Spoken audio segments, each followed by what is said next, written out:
I have to go in a minute, but I wanted to just one more question that you raised that I wanted to talk about just for a minute. You spoke about Hebron also, and like why it's such an absurd situation over there. Yeah, that was the creepiest place I've ever been to in my life. That was the only time in Palestine that I got a little bit scared. Like, well, I was like, "Whoa, this looks dodgy." Right. Oh, well, two things. There's another thing also I wanted to you asked. This is a very important one, but you asked about Arabs holding high positions in Israel.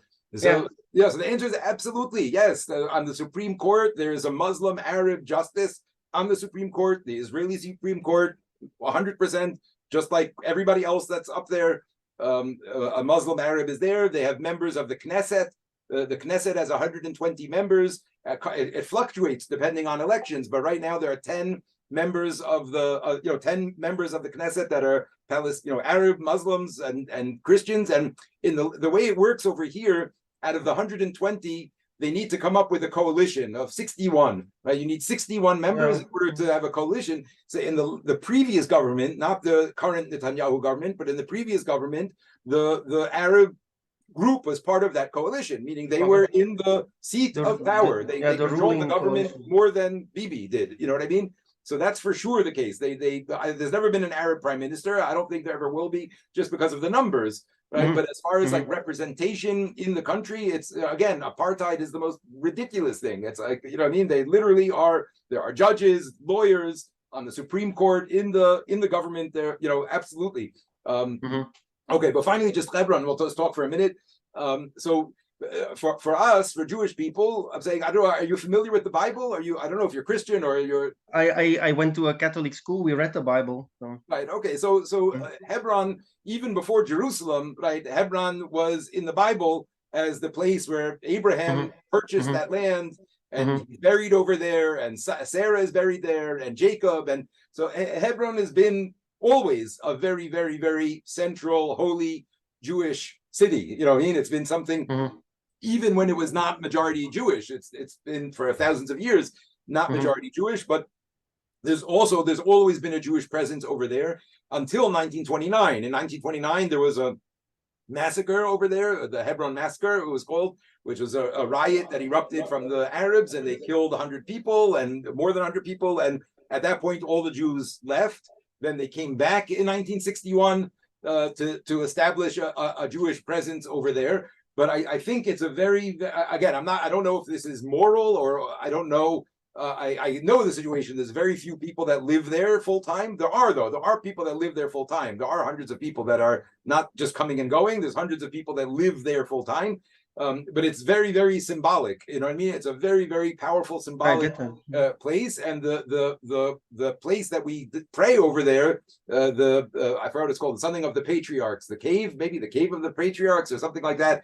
But that's like one of the holiest places on the planet for us. We have Jerusalem, the place of the temple. We have Rachel's tomb, which is just outside of Jerusalem, and then the cave of the patriarchs is like one of the holiest places for Jews. People go there to pray every day.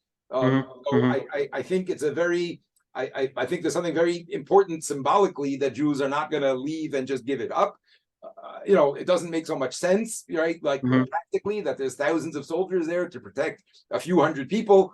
But it's a very, very powerful symbol of the Jewish connection to the land. You know what I mean? That this was a place that Abraham, in the Bible, Abraham paid money and he bought it for us. You know what I mean? He bought it in order to have it, to be a place for Jews to come and pay pilgrimage and pray at his grave and at the grave of his son and grandson. So I understand that it looks crazy from the outside, and maybe it is a little bit crazy, practically, pragmatically.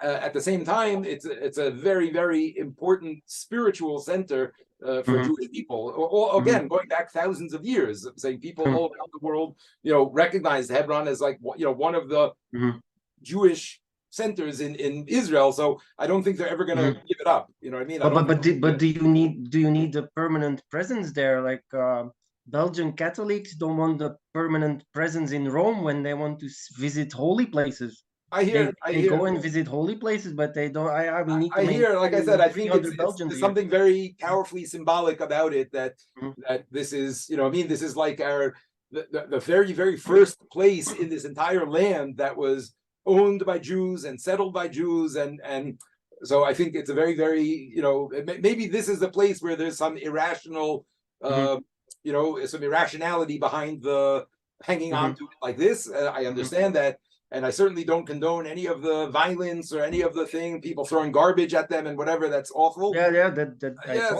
Yes, I don't know what, you know, but there have been a number of massacres there over the centuries that happened, and you know, there's a lot of tension there. But it's a very, very important. It's actually, you know, in Judaism, every Sabbath, every week, we read a portion of the Old Testament, of the Torah. So it happens to be that this week, this coming week, is the section where we read about once a year. We go through the whole you know, the whole Bible, and this week is the week where we read about Abraham purchasing that piece of land and you know, settling it. But okay, I think it's called the Pentateuch. These 5. Pentateuch, exactly right. The 5 books, Penta from 5, the 5 books.